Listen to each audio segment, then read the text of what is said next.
yang kotak ya itu ada hamzahnya asli, ada tulisannya asli ini ya. Kalau dia misalkan alif lam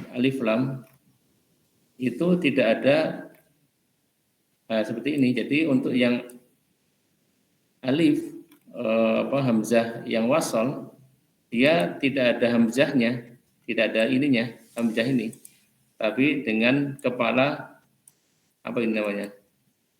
Kepala apa ini? Shad ya, kepala huruf shad.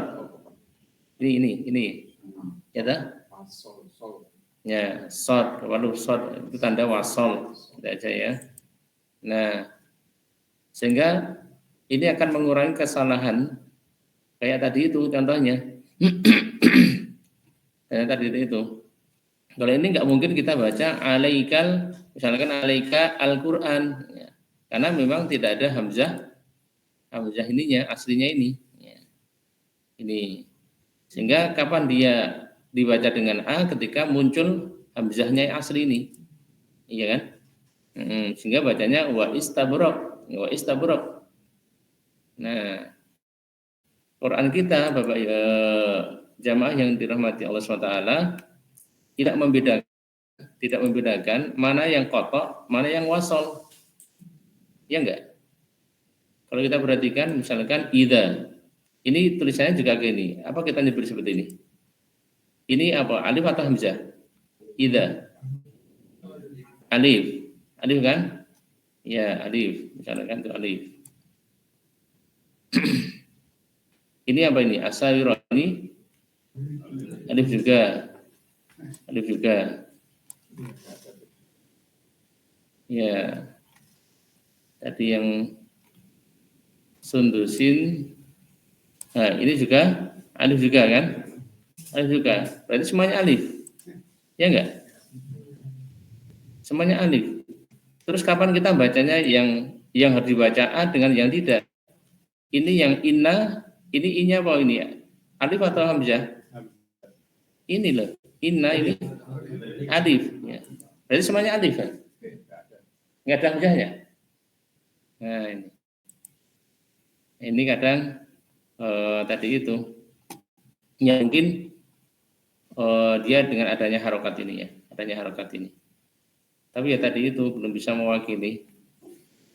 Nah ini artinya di sini kadang dibaca istabrok ya.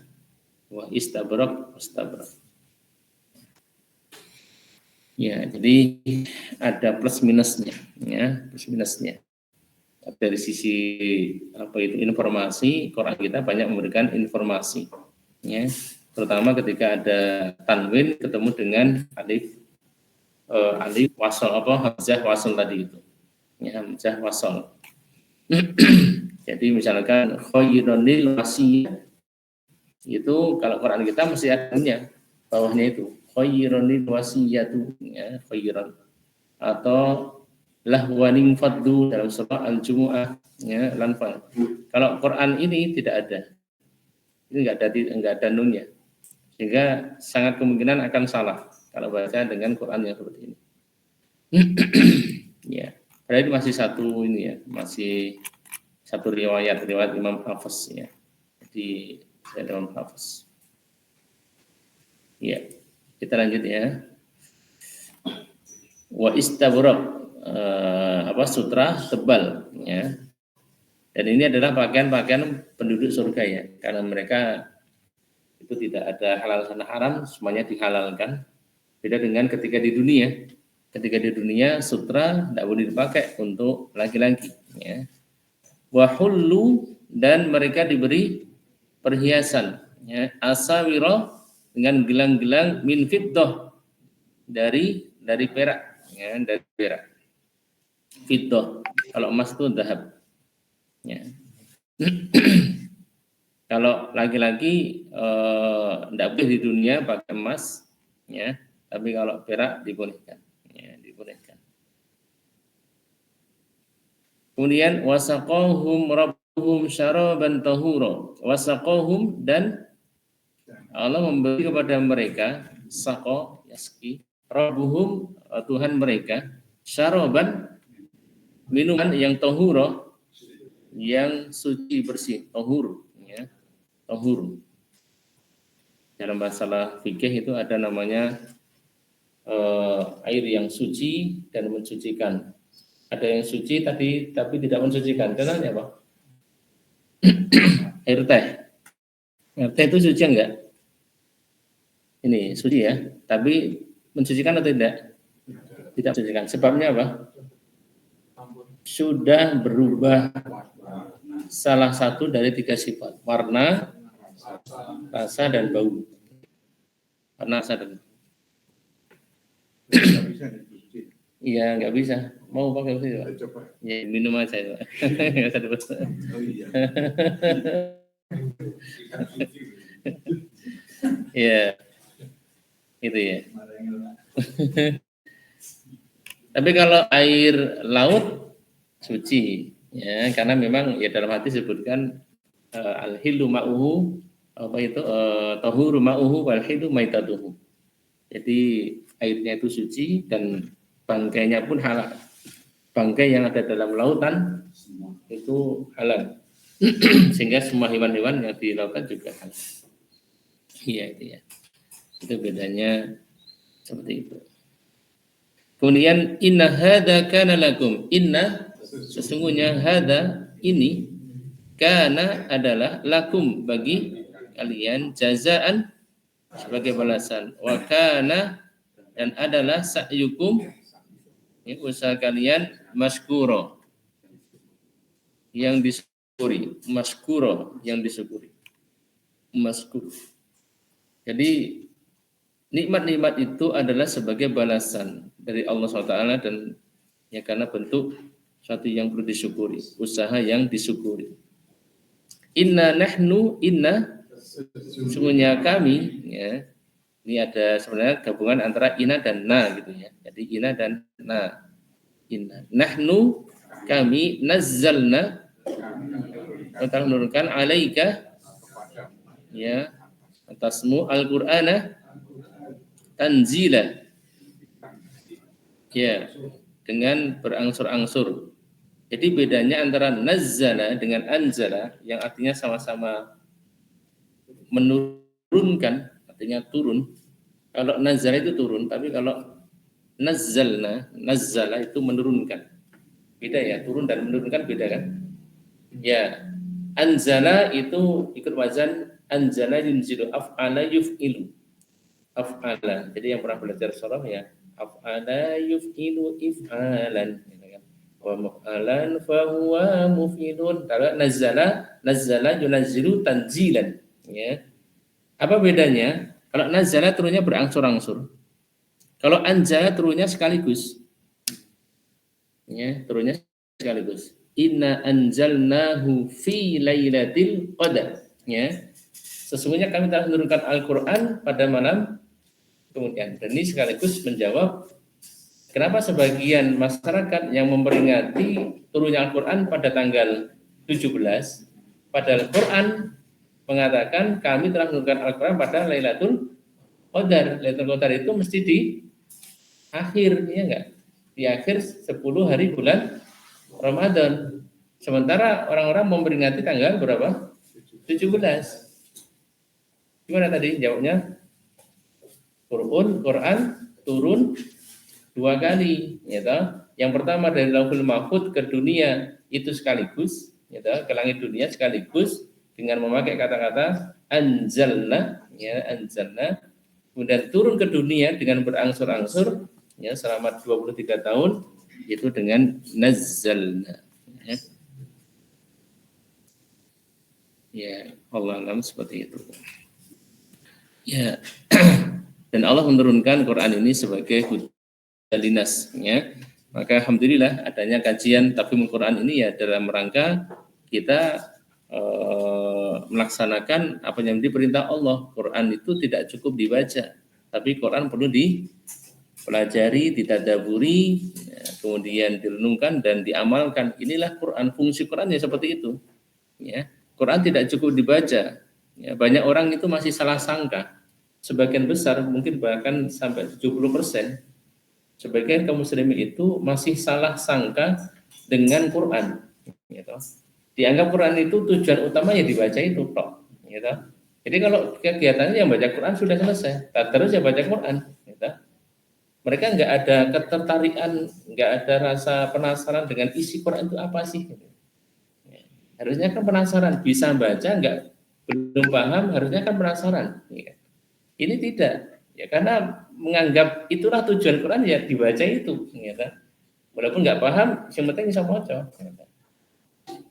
Dan termasuk pendidikan TPA sebagian kita itu tujuannya itu baca itu, ya. Sehingga kalau sudah wisuda ya sudah selesai, gitu. Iya nggak? Iya. Sehingga bisa jadi akan lahir generasi-generasi anak-anak yang pintar baca Quran tapi belum tentu akhlaknya sesuai dengan Quran. Ya karena tadi itu targetnya membaca, ya. Sementara belum tentu yang dibaca itu paham apa isinya. Ya. Sehingga ketika ada kasus bully, kasus apa itu, yang bully itu orangnya pinter itu, ya, pinter baca Quran itu, ya. Bahkan juara tartil Quran. Tapi akhlaknya sangat bertentangan dengan Quran, membuli, menendang, mukuli adik kelasnya seperti itu. Nah, ini menjadi koreksi bagi kita para pengampu-pengampu Al-Quran, pembelajaran Quran ini, bahwa tujuan adanya pembelajaran Quran itu bukan mentok pada membaca, ya, tapi memahami dan mengamalkan. Gitu.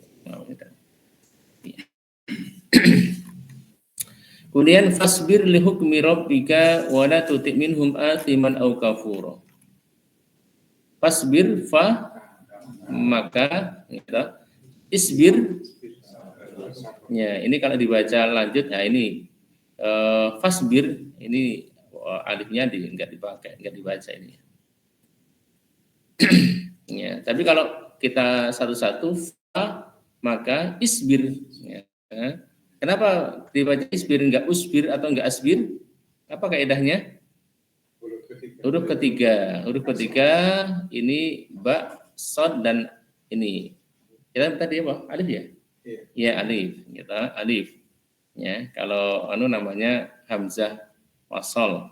Ya, maka kalau huruf ketiganya kasroh kita ngawali dengan kasroh. Kalau huruf ketiga domah kita ngawali dengan domah. Kalau huruf ketiga fathah kita ngawali dengan kasroh, gitu. Ya ini ya, jadi itu seperti itu. Jadi fa maka isbir bukan usbir. Ya, tapi kalau dilanjut ya fasbir. Ya, maka bersabarlah. Li hukmi terhadap, ya, hukum, ya, terhadap hukum rabbika Tuhanmu, wala dan janganlah. Nah, ini yang kita maksud, beda antara la artinya jangan dan tidak. Kalau la artinya jangan berarti la apa? La nahi, la nahi. Kalau la artinya tidak artinya apa? La apa? La nafi, gitu. Kalau la ilaha illallah la-nya apa? La nafi, ya, la nafi.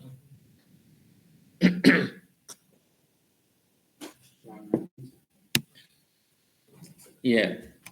Nah, untuk la nahi ini punya fungsi ketika berhadapan dengan fi'il mudhari' seperti ini. Maka fungsinya apa? Dia menjazmkan, mensukunkan fi'il mudhari' yang di depannya ini, ya. Ini ketika dia dominan seperti ini, maka disukun wala tuti. Kok sukun? Ya karena ada la ini, ya. Ada la. Dan janganlah engkau ikuti minhum, ya, di antara asiman orang yang berbuat dosa, atau kafuro, orang-orang yang ingkar, orang kafir, kafur, orang kafir. Ya, kita ambil faedah dulu dari apa yang kita baca. Jadi Allah perintahkan kepada Nabi sallallahu alaihi wasallam, fasbir li hukmi rabbika, alaika bihamli risalatika. Bersabar untuk membawa, menyebarkan risalah dan menyampaikan kepada manusia. Wa ibulaghiha ilan nas, menyampaikan kepada manusia. Jadi dakwah itu butuh kesabaran, ya. Jadi dakwah, mendakwai itu butuh kesabaran. Kemudian ya belajar itu butuh kesabaran, ya. semuanya ibadah itu butuh yang namanya kesabaran.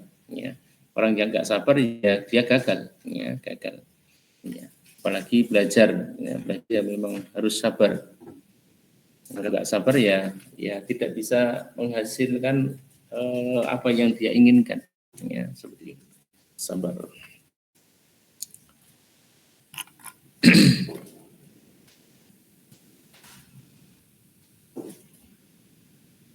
Maka di sini kemarin kita sampaikan beberapa faedah juga tentang haramnya labsil harir, yaitu memakai harir, yaitu sutra bagi laki-laki ala rijal, wa ibahatuhu linisa, dan dibolehkan bagi para wanita.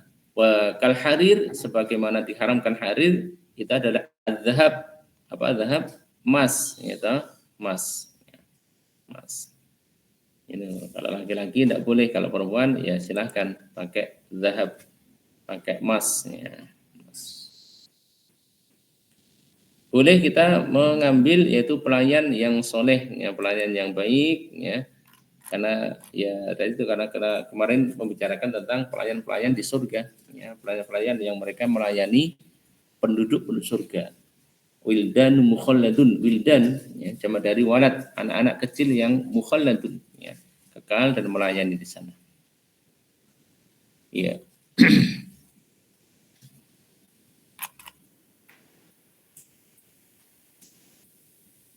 Hurmatu ta'ati dzawil ismi wa ahlil kufri fi halil ikhtibar. Haramnya taat kepada orang yang berdosa, orang yang berbuat kekufuran. Ya. Fi halil ikhtibar, ya, pada keadaan yaitu cobaan. Jadi ketika mendapatkan ujian. Jadi orang yang berbuat dosa, ya, itu tidak boleh ditaati. Orang yang berbuat kufur juga tidak boleh ditaati. Ya. Jadi ketaatan itu harus dilihat dia sesuai dengan tuntunan atau tidak. Ya, kalau dia adalah orang yang kufur ya jangan diikuti, jangan ditaati. Ya, ya. Sehingga ada namanya pahala jariyah, namanya pahala jariyah. Ada juga dosa jariyah. Ya. Jadi kalau orang itu memerintis kebaikan dan diikuti kebaikannya, maka akan menjadikan pahala yang jariyah. Pahala jariyah. Tapi kalau dia menyebarkan pemikiran yang sesat, ya, yang sesat kemudian diikuti oleh orang banyak, itu juga akan menghasilkan apa? Dosa jariyah. Ya. Maka seburuk-buruk orang adalah ketika dia meninggal dunia, itu masih mengalir dosanya. Itu sangat rugi orang itu, ternyata sangat rugi. Harusnya di alam kubur sudah selesai lah, gitu ya, tinggal perhitungan lah. Itu masih dapat dosa. Dari mana? Ya dari tadi itu. Gitu. Kekufuran, pemikiran yang salah, yang jahat, ya, pemikiran yang nyeleneh, ya, disebarkan di kaum muslimin, atau maksiat, ya, dia mempelopori kemaksiatan. Ini cara meramu homer yang cepat saji misalnya, diikuti orang banyak, dia akan mendapatkan dosa apa? Jariyah, ya, dosa jariyah. Ya. Ya. Ya, jadi hati-hati. Nah, kufur itu ada dua, kufur yang mengeluarkan dari Islam, ada kufur yang tidak mengeluarkan dari Islam. Ya, adanya kufur asghar, ada kufur akbar. Ya. Sehingga dalam ayat Al-Bayyinah itu, surah Al-Bayyinah, innalladzina kafaru min ahlil kitab wal musyrikin, yang dimaksud adalah kufur yang besar. Ada kufur yang dia lafalnya kufur tapi tidak keluar dari Islam. Contohnya apa? Kufur nikmat. Ya. Kufur nikmat. Ya. Ketika Nabi SAW itu Isra dan Mi'raj, diperlihatkan oleh Allah yaitu neraka. Uritu nar, aku diperlihatkan neraka. Fa'idza raha anisa, ternyata kebanyakan penghuninya adalah para wanita. Yakfurna, mereka kufur. Ya, mereka kufur. Sahabat bertanya, yakfurna billah, apakah mereka kufur kepada Allah? Tidak. Mereka tidak kufur kepada Allah. Yakfurnal asir, kebanyakan mereka kufur kepada suami. Ya. Kufur kepada suami dosa atau tidak? Dosa. Tapi keluar dari Islam atau tidak? Tidak keluar dari Islam. Ya. tapi kufur, ya, kufur nikmat. Contohnya apa? Lau ahsanta ila idahunna dahra, apabila engkau berbuat kebaikan kepada salah satu istri kalian, gitu, sepanjang masa, sepanjang setahun misalnya, kemudian satu keburukan yang tampak darimu, maka dia mengatakan maro itu khairun qatun, aku belum pernah melihat kebaikanmu sekali. Jadi perempuan yang tidak baik itu suka menghilangkan kebaikan suami. Dan itu bisa terjadi. Tiap hari dikasih nafkah, tiap hari dikasih uang misalkan. Satu hari lupa. Itu kemudian itu enggak pernah ngasih misalkan. Belas itu sudah bikin suami langsung down itu, semangat goda duit menah kan. Rata belas itu sudah ya. Habitat ya. Iya, maksudnya dia dalam pandangan istri itu hilang semua, kebaikan itu hilang semua. Atau misalkan ada SMS nyasar, WA nyasar dari seorang perempuan gitu kan. Kemudian istrinya lihat, oh selama ini kamu bohong. Nah, ya bilangnya selama ini baru kali ini kok selama ini. Bilangnya selama ini. Oh, jadi wanita itu kalau sudah itu hilang semua itu. Kebaikan suami itu sudah hilang gitu ya. Ini insyaallah luar biasa. Sampai rumah HP dimatikan itu. Dimatikan ya. Ini ya. Ya, alal mu'min an yasta'ina bis shalah wa dzikri. Ini belum ya, bagi muslim itu orang mukmin itu adalah dia mohon pertolongan kepada Allah dengan perantaraan salat, zikir dan doa. Jadi ini ya. Ini termasuk kita saudara-saudara kita di Palestina itu masalah ya, kita ngeri. Itu kalau lihat video seperti itu enggak tegel gitu ya. Lihat anak-anak itu Allah ini kan. Kita itu ya kita paling bantu yang mendoakan ini ya, mendoakan mereka ya, ngasih bantuan semua. Ini ya Allah. Ini ya, yasta'ina bis shalah, dengan salat ya. Ini. Ada yang sudah melaksanakan qunut nazilah? Belum ada. Belum ada ya.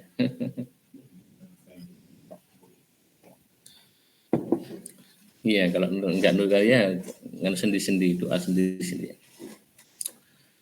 Fa innaha ni'mal aun, karena itu adalah sebaik-baik yaitu pertolongan ya.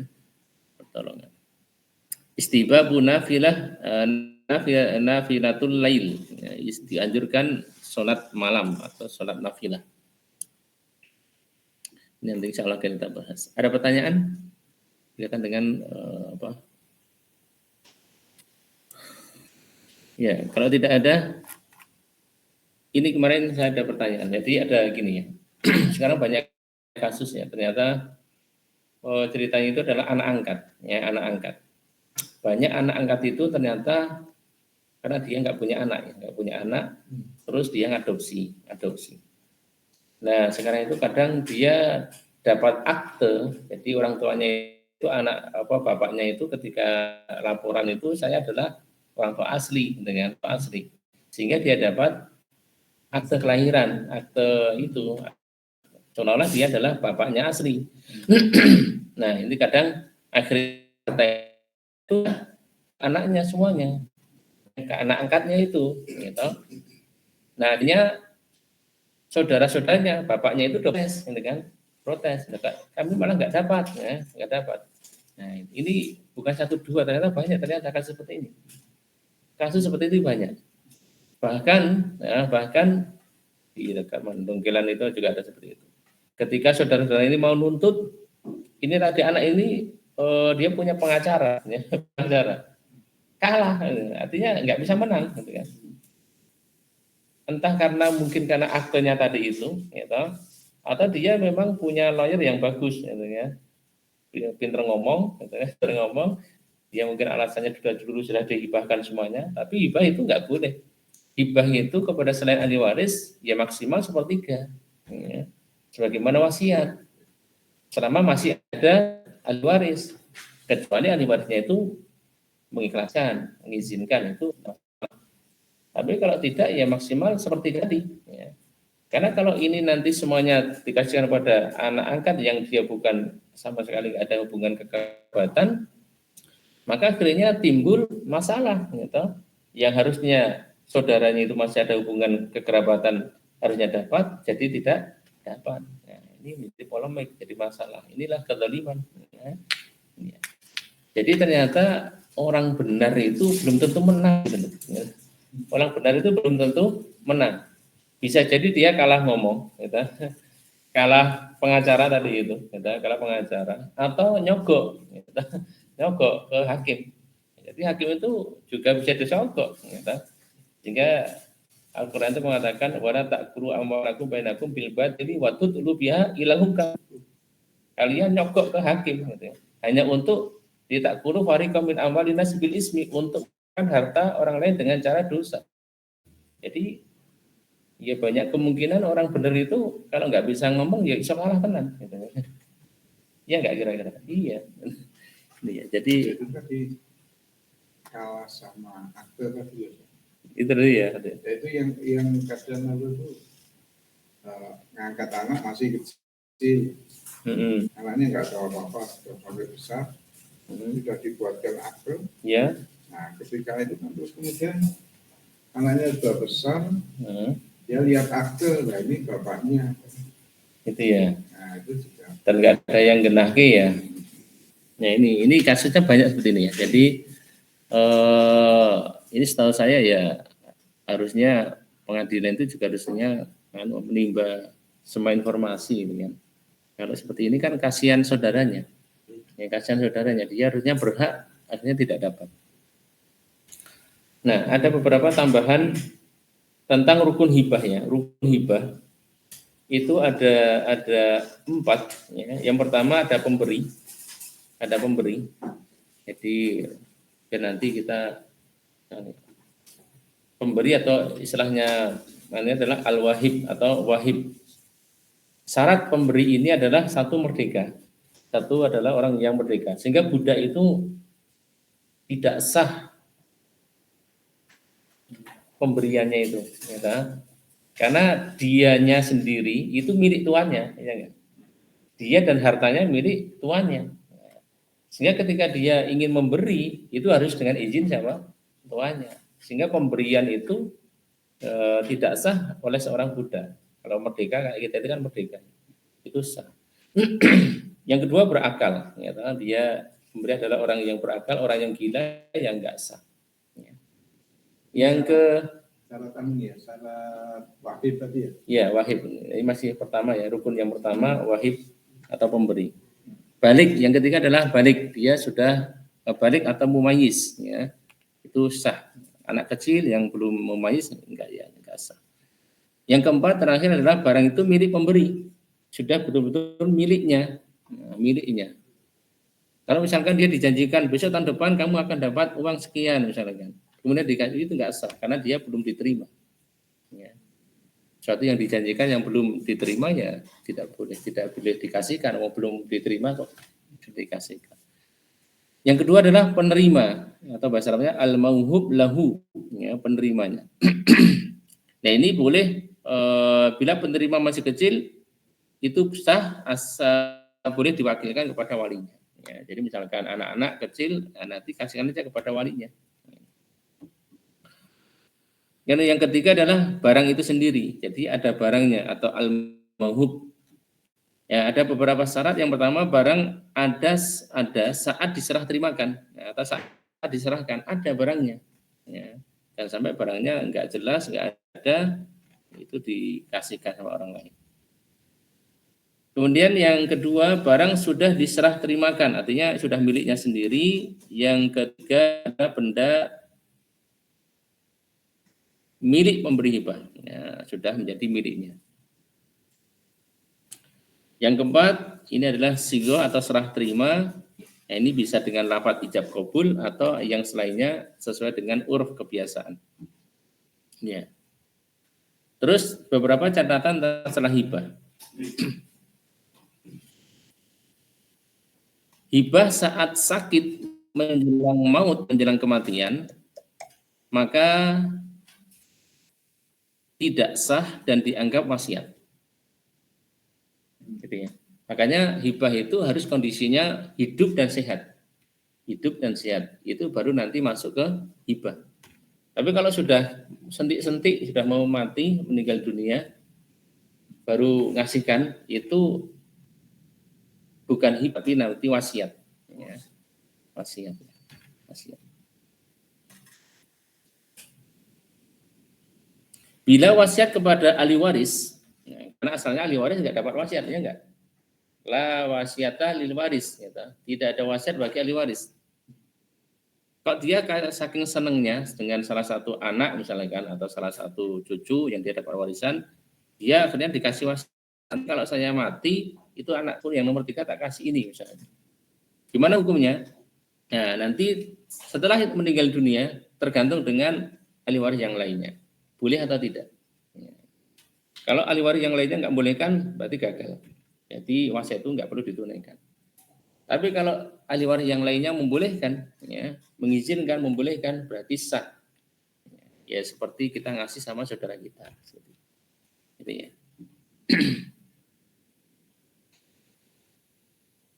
Bila wasiat kepada selain ahli waris, ya, tadi untuk ahli waris, sekarang bila wasiat kepada selain ahli waris, maka ditunaikan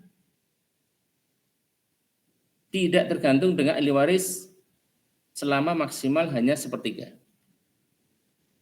Jadi pahami? Kalau wasiat kepada selain ahli waris itu maksimal sepertiga, tidak perlu ada izin dari ahli waris. Karena dibolehkan secara sah. Kalau lebih dari sepertiga, harus ada izin dari ahli waris. Jadi pahami? Ya. Jadi boleh sepertiga tapi izin. Enggak. Sepertiga itu enggak perlu izin. Iya, enggak sepertiga. Maksimal sepertiga enggak perlu izin. Tapi kalau lebih dari sepertiga harus ada izin. Kalau enggak ada izin, ya mentoknya sepertiga itu. Ya. Mentoknya sepertiga.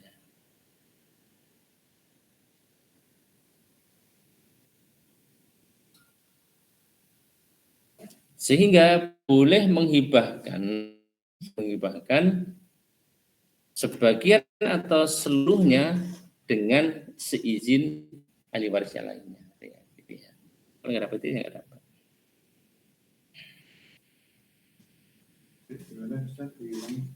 Yang mana Pak? Itu dibilang. Yang terakhir. Ya, itu. Iya, sehingga boleh dia menghibahkan, ya, sebagian atau seluruhnya dengan izin ahli waris yang lainnya. Yang izin ahli waris yang lainnya. Ya, sebagian itu misalkan separuh atau semuanya, mungkin karena anaknya sudah mapan semuanya, di mobil limo, omai limo, misalkan sekali-kali kabeh,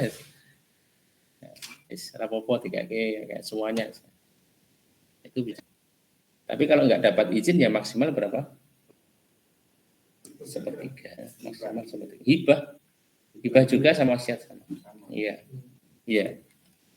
Karena apa hibah itu? Karena inti karena wasiat sama hibah kan hampir sama. Satu wujudnya pemberian, ya enggak? Ilahnya kenapa Nabi Sallallahu Alaihi Wasallam, Nabi Muhammad itu enggak memperbolehkan lebih dari sepertiga? Apa alasannya? Alasannya apa? Agar jangan yang lainnya itu kekurangannya enggak? Ya, mereka itu malah kekurangan, malah miskin. Kan itu kan itu. Ya sama saja dengan pemberian kepada orang lain. Kalau hanya ngasih sama misalkan atau tangga nih misalkan kabeh, sementara anak sendiri nggak dikasih, kan berarti malah sesuai dengan, ya kan? Anak-anak kan kasihan akhirnya. Nah, saya mau tanya, hibah maupun wasiat itu maksimal sepertiga. Kalau lebih dari sepertiga harus minta izin. ya. Nah, kalau hibah sepertiga, apakah itu tidak perlu izin juga? Hibah sepertiga? Kalau wasiat sepertiga nggak perlu izin. ya kan? Kalau Wasiat. lebih dari sepertiga ini. Nah, apakah hibah juga seperti itu? Kalau menghibahkan sepertiga, terus nggak perlu izin ahli waris atau? Tapi kalau dalam Indonesia itu harus ada izin. Ada izin dari anak-anaknya. Tentunya mana ya, pada barang-barang yang berharga ya, rumah, tanah. Karena mungkin faktor ada ininya, nanti kalau jual beli ini saksinya siapa, nanti jangan-jangan anaknya nuntut, kok kami nggak dikasih tahu, tiba-tiba mau minta haknya, kok ternyata udah dijual. Kecuali sudah ada surat ya. Iya. Sebelum meninggal sudah menghibahkan. Iya. Iya itu ya. Jadi ada izin. Kalau setahu saya tidak ada izin kalau dia kurang dari sepertiga. Iya, sebagaimana wasiat itu izin atau tidak, maksudnya yang lainnya itu tetap sah. Ya itu ya, tadi kasus yang anak angkat tadi itu banyak ternyata kasusnya seperti itu. Ya, dan lumayan banyak akhirnya menang anak angkatnya. Saudara-saudara itu enggak ada. Ini masuk suatu yang. Oke, tadi Pak Sis tadi, coba Pak Sis tadi itu ada suami, gitu Pak Sis. Dia punya istri, ini katakanlah A tadi ya. Ini Pak Siswanto.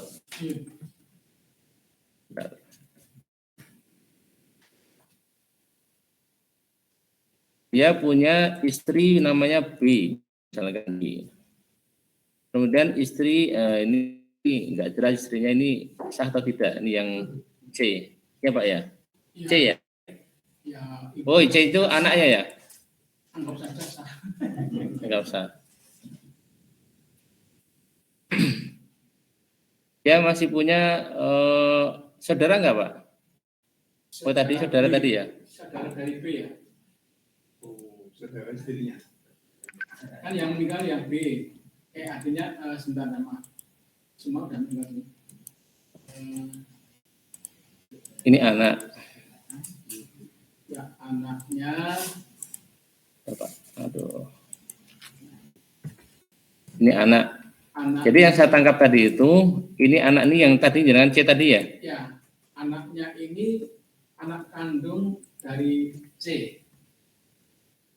A dengan C. Anaknya, tadi kan seperti ini ada jangan Pak? Itu. Ada suami A, dia punya istri B. Tidak punya anak. Tidak punya anak. Kemudian dia punya istri D. Ya, menghasilkan anak nama C. Punya anak C. Tapi Nah, di aku sama B ini, di aku. Anak kandung. Di aku anak kandung. Tercatat di akte kelahiran. Anaknya B.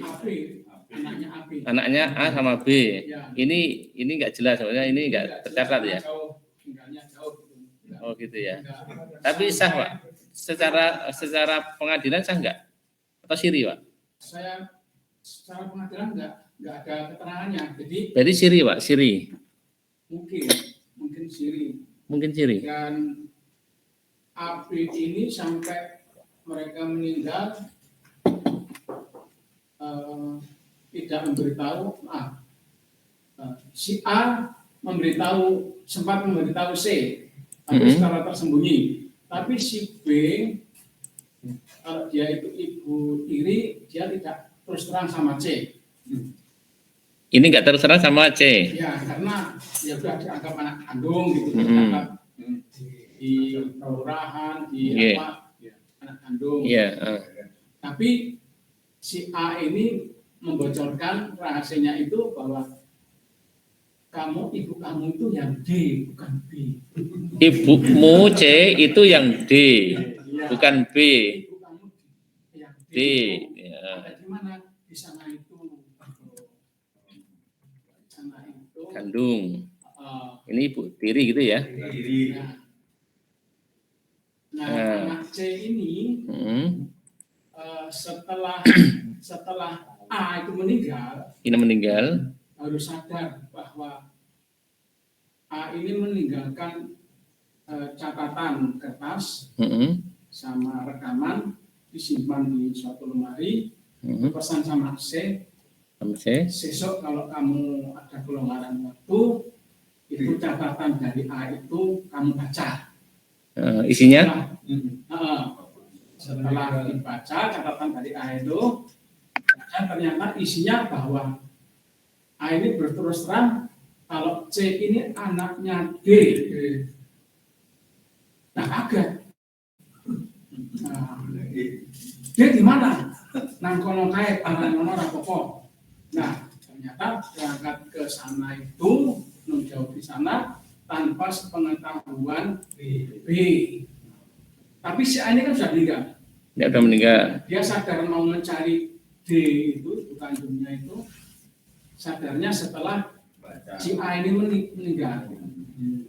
Baru sadar, oh iya, si A ini meninggalkan tulisan dipelajari itu, ternyata oh ibu kunang kono kae to tak paranane.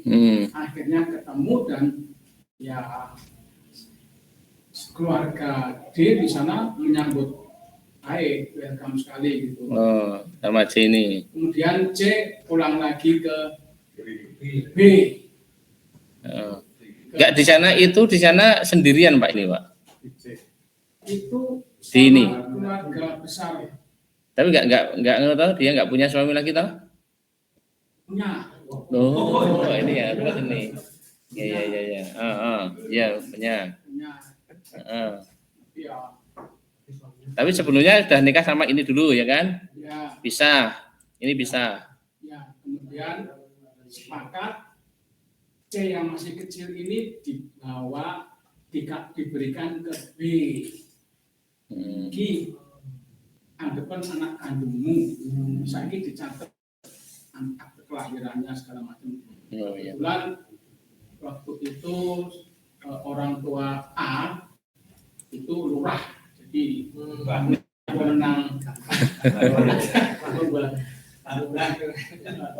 orang tuanya A itu lurah. Nah, ya udah. Terus Sampai A wafat, B wafat. Ini B wafat.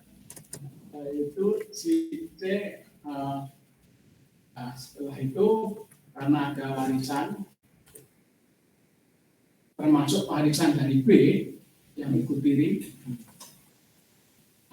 terus rencana mau menjual warisan tanah. Warisan dari mana Pak? Warisan dari?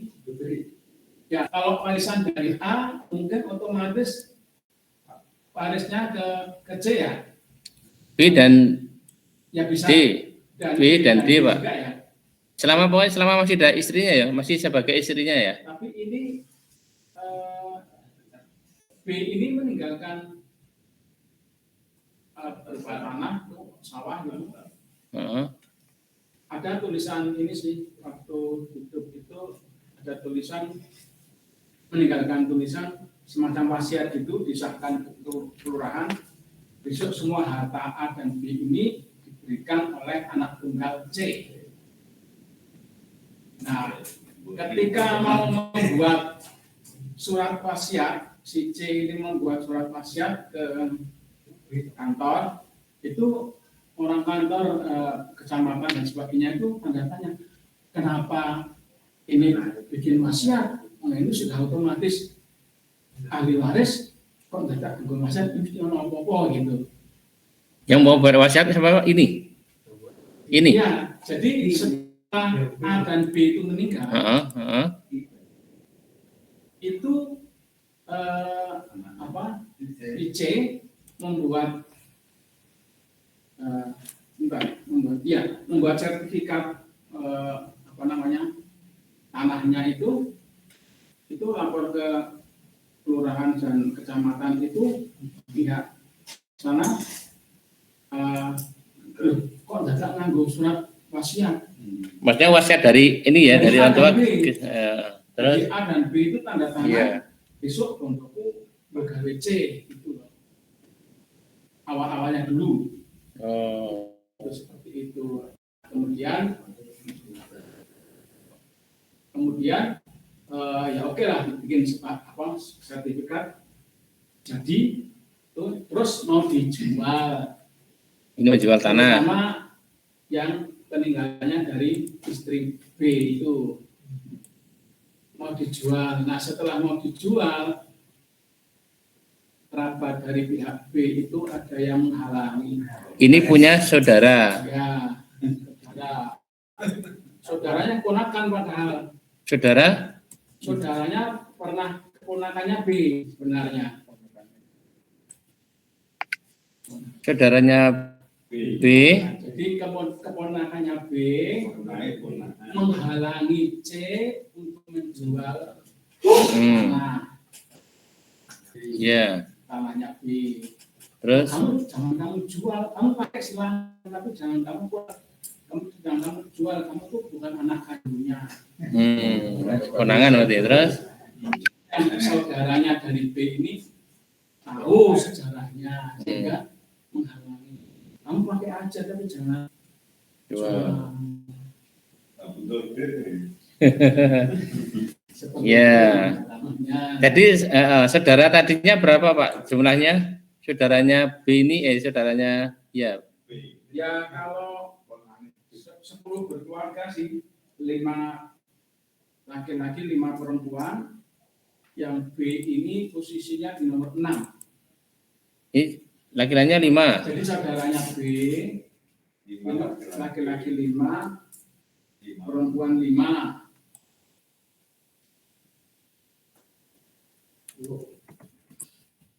Cuma 10 bersaudara. Ini posisinya urut 6. Ini masih hidup semua Pak? Masih hidup semua? Saudara-saudari? Sudah meninggal semua. Semuanya sudah meninggal? Semua. Tinggal ponaan? Ada jandanya 2. Maksudnya gini Pak? Maksudnya istrinya saudara? Istrinya enggak dihitung itu Pak. Itu enggak masuk. Maksudnya yang kita hitung saudara langsung kandungnya ini loh Pak. Yang saudara kandung itu 10 semua itu sudah meninggal. Ya. Tapi kan ada anaknya. Nah, yang dihitung anaknya bukan jandanya. Ya. Anaknya itu. Jandanya sudah dihitung ya. Jadi itu. Kalau anak ponakannya banyak karena dari 10 orang itu kan masing-masing punya anak banyak. Oh ya. Nanti yang dihitung keponakannya yang ini Pak. Yang dari jalur laki-laki Pak. Ya, ini tadi yang saudara perempuan sudah meninggal semua ya. Ini kan yang tadi meninggal. Ya, saudara laki-laki juga sudah meninggal dunia. Ini masih ada keponakan yang laki-laki. Maka yang dapat warisan adalah yang ini, Pak. Ya. Yang laki-laki. Ya, nanti yang ini yang dari anak perempuan, ada saudara perempuan ini, keponakan dari saudara perempuan, saudari ini, nanti dia paling banter pakai wasiat wajibah atau hibah. Ya, ya. Ya, tapi wasiatnya warisannya nggak dapat. Ya, jadi nanti di pengadilan itu biasanya nanti ada namanya wasiat wajibah. Ya, nanti bisa dapat harta. Ya, ini. Kalau tidak ke pengadilan ya ini nanti ngasih saja seberapa kepada ini. Yang menghalangi itu anak dari anak ini. 13 itu. Ini kan? Bukan. Cucu berarti, Pak. Ini dari saudara perempuan. Iya. Dari saudaranya anaknya perempuan. 13 itu. Anaknya 13 ini. Yang laki-laki. Iya. Jadi anak laki-laki dari angka 13 itu menghalangi C tadi. Iya. Ya artinya dia mewakili dari semuanya aja. Mewakili ini bahwasanya kamu jangan menjual karena sebenarnya yang berhak adalah yang ini, Pak. Ya, anaknya yang ini, yang anak-anak dari saudara kandung ini yang berhak. Ya. Nah, untuk tadi siapa anak yang C tadi itu maksimal ya sepertiga tadi. Sepertiga tadi. Kecuali yang lainnya tadi mengizinkan. Nah, tapi tadi nggak mengizinkan tadi kan? Tapi masalahnya C ini karena dia bukan anak kandung B, itu bisa dapat ini ya, dapat apa namanya? Harta. Dapat jatah itu kan seperti Garut tadi ya. Iya, namanya wasiat wajibah. Iya. Kalau misalnya pembuatan sertifikat tanahnya itu setelah B meninggal ataupun sebelum meninggal, ya nggak pengaruh ya. Ya tadi itu kalau sebelum namanya hibah, kalau setelah meninggal pesan gitu kan namanya wasiat. Ya. Gitu. Dan itu diperkuat oleh pembuatan wasiat ketika A dan B itu masih hidup. Dalam kondisi akte kelahirannya palsu sebenarnya kan kalau enggak. Iya, ya berarti biasanya ya saya menurut pengalaman biasanya ini dapat semuanya itu karena tadi itu ada sesuatu yang nggak beres tadi itu.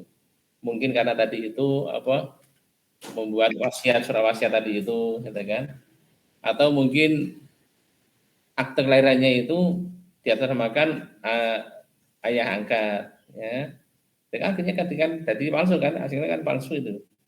Harusnya kan orang tua tetap orang tua asli, nggak boleh dinasabkan kepada selain orang tua asli, kan? Walaupun secara administrasi mungkin menang ini ya, yang C ini menang mungkin dia, karena dia posisinya di catatan itu dia bapaknya ya A ini, ibunya ya B ini. Secara negara. Tapi secara hukum Islam. Yang A ini kan bapak duluan, kemudian B mendapatkan ini ya, mendapatkan warisan ya. Iya. B dan D ya. B dan D selama ini masih istrinya ini ya sebelum dia punya suami tadi ya. Maksudnya ketika suami wafat berarti B dan D dapat warisan. Dapat 1/8. Tidak punya anak ya? Punya anak ini ya. Ini punya anak toh? Punya anak. Ya itu anaknya cuma yang C itu. Iya dia punya anak. Ya, Kira anak jadi 1/8 dibagi istrinya 2. 2. Kemudian setelah mereka wafat B dan D warisan yang dapat dari A itu kemana? Dia masih punya keluarga nggak Pak pas meninggal itu? Ini ini kan anak apa ini? Anak asli kan? Itu kan anaknya A. Ini laki-laki kan? Ini laki-laki. Ini anaknya A. Laki kan? Laki-laki. Ini laki-laki. Ya sudah, berarti ini menghabiskan. Ya setelah dibagi untuk istrinya ini nanti menghabiskan. Dari A ini kita bicara A ya Pak ya. Kita bicara A yang mati, yang meninggal dunia A. Maka harta dibagi untuk 1/8 untuk istri, 2 istri ini dibagi 2 sama. Nah, sisanya untuk C. Hanya untuk C. Ya untuk C. Kemudian kalau misalnya itu Pak, A sama B punya harta semua ya Pak. Ya. Iya, yang mau dikasihkan itu. Harta B. A dan B punya harta semua. Nah ini yang jadi masalah karena ini hartanya B karena dia kan ibu tiri. Iya. Ya, ibu tiri.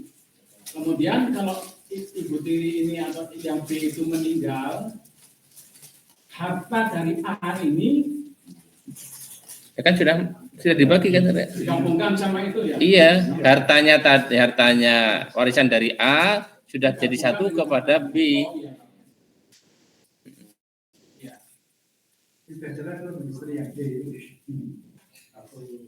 Terus yang hartanya B yang tadi gabungan antara harta dia sendiri dan warisan dari A itu seandainya mau dibagi sepertiga untuk C, kemudian yang 2/3-nya otomatis ke saudaranya B ya. Kan matinya satu-satu kan Pak? Matinya kan satu-satu. Matinya satu-satu kan? Urut kan? A dulu. Ya kita urutkan A dulu. Yang dapat adalah istri dan anak. Kan anak kandung dari A. Ini istri semuanya sah. Ya toh? Sah. Walaupun nggak tahu ini sah atau tidak. Tapi sah kita aja. Udah selesai. Ini meninggal. Ini dicoret aja. Ini udah meninggal. Sekarang tinggal ibu dan anak tadi. Istri dan anak. Ya toh? Ini anaknya D. Ya enggak Pak?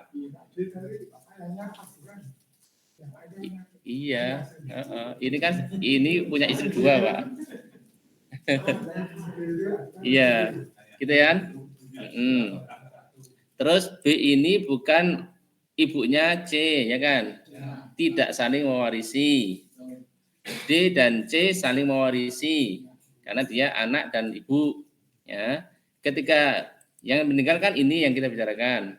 Nah, ini nggak dapat karena dia bukan ibu kandung, ya, bukan ibu kandung. Tapi karena tadi itu karena ada kong kali kong tadi itu akhirnya dia, dia nanti dapat 1/3 dari siapa? Dari hartanya siapa? Dari B. Kita nggak bicara lagi ini sudah meninggal, Pak. Hartanya sudah dibagi ke sini sama sini, Pak.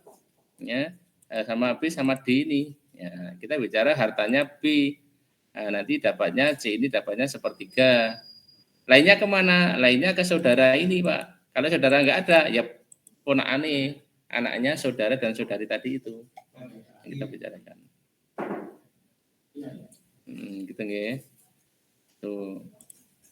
Kalau nggak wasiat apa dapat? Ya. Misalnya yang meninggal tapi tidak wasiat, dia itu dapat nggak? Itu biasanya di pengadilan dia dapat. Ya, wasiat wajibat namanya. Jadi pengadilan itu otomatis akan mengeluarkan itu. Tapi secara hukum Islam tidak ada. Jadi tidak dapat karena dia nanti atas kerelaan antara saudara-saudara ini.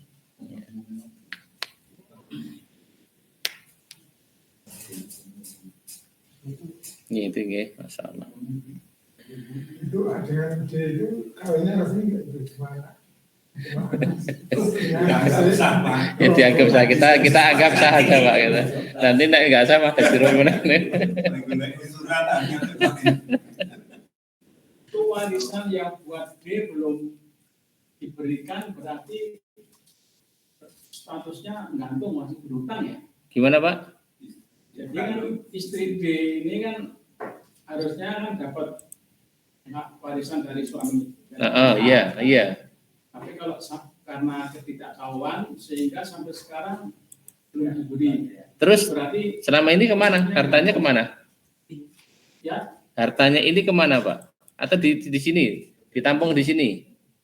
Enggak, sementara ini masih posisi ya seperti ya dianggap yang punya C gitu sementara. Ya, berarti hartanya di sini. Sementara kan itu kan sudah wafat semua. Iya. Ya, itu tiga-tiganya kan A, B, D itu kan. Berarti di sini ya, posisinya di sini hartanya. Ya, dipegang C ini ya. Tapi sekarang C ada tugas harus ngasih memberikan sama ini, nggih. Karena ini akan hartanya dari bapaknya kan ke sini. Ya. Iya. D, meskipun D tidak ada, berarti ya anaknya ya. Iya. Kembali ke sini lagi. Bukan, maksudnya. Anaknya. Dengan suami lain gitu. Iya. Ya, ahli warisnya, Pak. Ahli warisnya. Kemungkinan itu Anak si. Ketika A itu meninggal, itu mungkin sudah cerai. B-nya itu istri D itu mungkin sudah cerai. Itu sudah cerai belum ketika si A sama B ini nggak punya anak, kemudian A ini mendapatkan tugas militer ke daerah sana, terpencil, ketemu D. Itu ceritanya. Kemudian lahirlah C.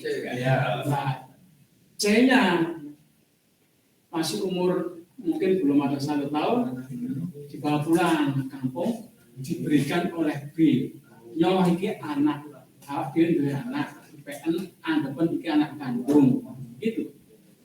Tapi masih si A dan B masih nikah atau sudah cerai? Enggak, enggak ada ceritanya, pokoknya sudah ditinggal, sudah terlupakan. Tapi sewaktu-waktu ditengok ke sana sudah punya suami. Berarti enggak apa, sudah ditalak. Enggak, Pak, itu berarti ya karena enggak jelas tadi itu. Suami sudah punya anak. Karena mungkin terus balik lagi kembali ke kumpul sama B lagi. Jadi seolah-olah AB ini suami istri yang punya anak tunggal C. Nah, setelah C ini besar, dewasa, dan sudah berkeluarga, diam-diam A ini membisiki. Pakai tulisan. Pakai tulisan, ditaruh di pojok lemari, bilang C. Besok kalau ada kelonggaran hati, kan dibocor. Wah, ini apa ini? Daripada ganggu pikiran, nggak usah dibaca. Kemudian si A ini wafat. Nah, C sadar, wah, dia meninggali tulisan ini. Tak bukain. Ternyata menjelaskan bahwa C ini anaknya D yang ada di non jauh di sana. Kemudian C ini berusaha untuk menemui D dengan perjalanan yang sehari dan seterusnya itu sampai sana ketemu, tapi D sudah meninggal. D-nya sudah meninggal.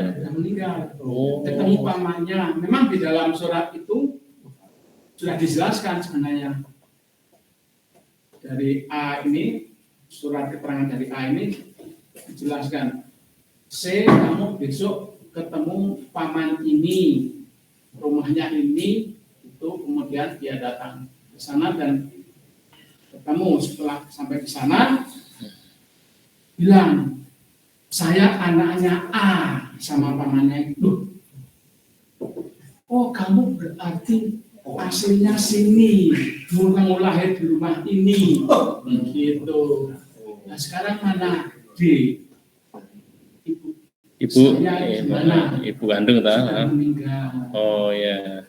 Tapi kamu punya adik, itu anak dari suami yang lain. Ya. Ya, jadi saudara seibu, saudara seibu, ya. Jadi itu jatah warisan dari A tadi itu nanti dikasihkan ke ini, apa ke ibunya nggak ada, ya kasihkan aja ke adik-adiknya sama C ini, C dan adik-adiknya, ahli warisnya. Iya, Masya Allah.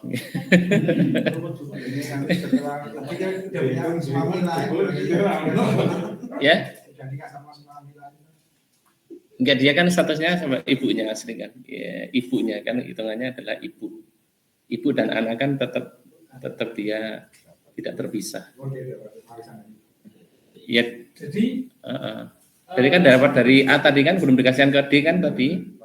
Nah, dia masih dipegang sama C, hartanya bapaknya tadi itu yang harusnya untuk ibunya kandung kan masih dipegang sama C. Dia kan harusnya punya kewajiban untuk ngasihkan kepada ibunya kandung udah nggak ada. Nah, otomatis kan dikasih kepada ahli warisnya. Ya anak-anaknya tadi, ya anaknya ya termasuk C itu sama adiknya tadi itu yang saudara seibu tadi kan. Apanya? Sama siapa? Putusnya sama siapa? Sama suami baru. Suami baru. Ya sama anak sama C sama D kan dia masih ada hubungan. Artinya tetap anaknya kan. Ya, katanya dari suaminya dari A. Oh iya, sudah. Dia itu satu aja dapat A. Yang dapat cuma istri satu aja. Enggak. Jadi kan anak dari suami yang kedua tadi itu, ya, itu kan harta dari A tadi, gitu kan? Harta dari A tadi kan harusnya untuk D kan? Untuk D tadi itu istri yang kedua tadi itu, cuman kan belum dikasihkan, masih dibawa sama C kan, sama C. Nah harusnya kan dikembalikan lagi kepada si D kalau masih hidup, karena udah nggak ada, gitu kan? Otomatis kan dikasihkan ke ahli warisnya, ke anak-anaknya D kan, anaknya D, berarti anaknya siapa berarti? Meskipun anak bapaknya beda, meskipun bapaknya beda, anaknya beda ya, anaknya beda dia.